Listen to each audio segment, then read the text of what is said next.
Transcript of Chair Powell's press conference opening statement. November 2, 2022.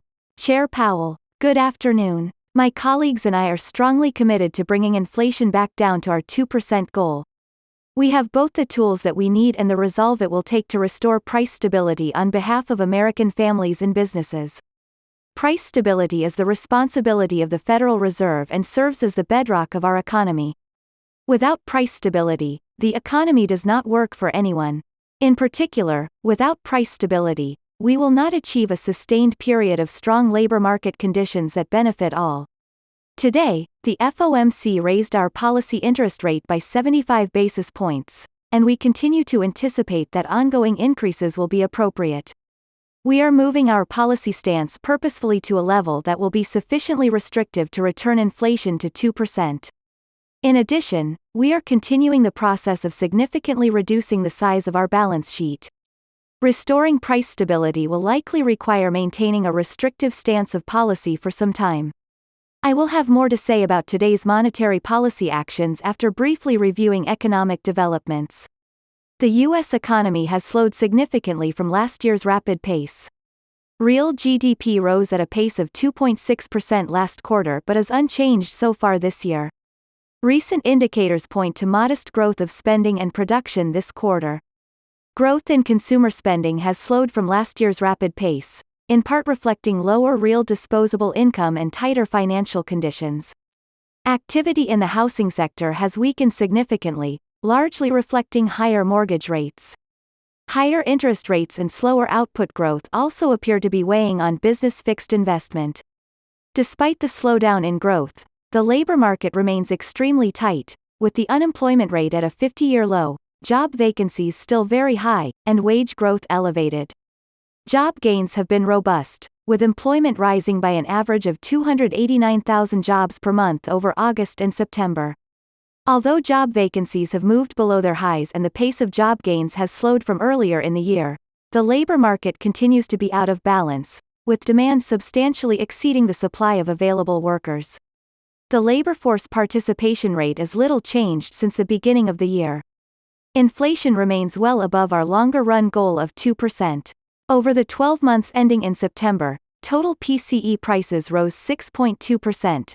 Excluding the volatile food and energy categories, core PCE prices rose 5.1%. And the recent inflation data have again come in higher than expected. Price pressures remain evident across a broad range of goods and services. Russia's war against Ukraine has boosted prices for energy and food and has created additional upward pressure on inflation. Despite elevated inflation, longer-term inflation expectations appear to remain well anchored, as reflected in a broad range of surveys of households, businesses, and forecasters, as well as measures from financial markets. But that is not grounds for complacency. The longer the current bout of high inflation continues, the greater the chance that expectations of higher inflation will become entrenched. The Fed's monetary policy actions are guided by our mandate to promote maximum employment and stable prices for the American people.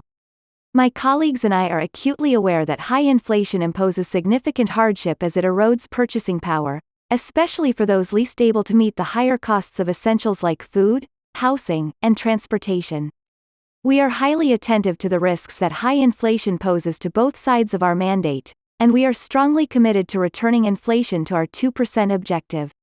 At today's meeting, the committee raised the target range for the federal funds rate by 75 basis points.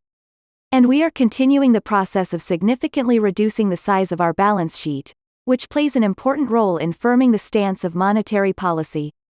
With today's action, we have raised interest rates by 3.75 percentage points this year.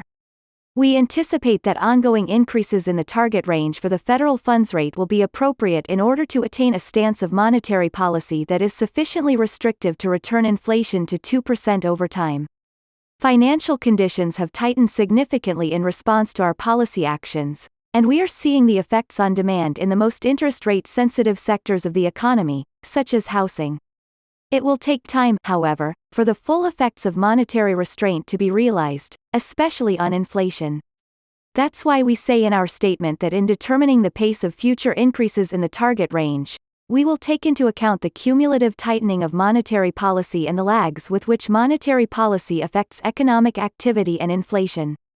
At some point, as I've said in the last two press conferences, it will become appropriate to slow the pace of increases, as we approach the level of interest rates that will be sufficiently restrictive to bring inflation down to our 2% goal. There is significant uncertainty around that level of interest rates. Even so, we still have some ways to go, and incoming data since our last meeting suggest that the ultimate level of interest rates will be higher than previously expected. Our decisions will depend on the totality of incoming data and their implications for the outlook for economic activity and inflation. And we will continue to make our decisions meeting by meeting and communicate our thinking as clearly as possible. We are taking forceful steps to moderate demand so that it comes into better alignment with supply. Our overarching focus is using our tools to bring inflation back down to our 2% goal and to keep longer-term inflation expectations well anchored. Reducing inflation is likely to require a sustained period of below-trend growth and some softening of labor market conditions. Restoring price stability is essential to set the stage for achieving maximum employment and stable prices in the longer run. The historical record cautions strongly against prematurely loosening policy. We will stay the course until the job is done. To conclude, we understand that our actions affect communities, families, and businesses across the country. Everything we do is in service to our public mission. We at the Fed will do everything we can to achieve our maximum employment and price stability goals. Thank you, and I look forward to your questions.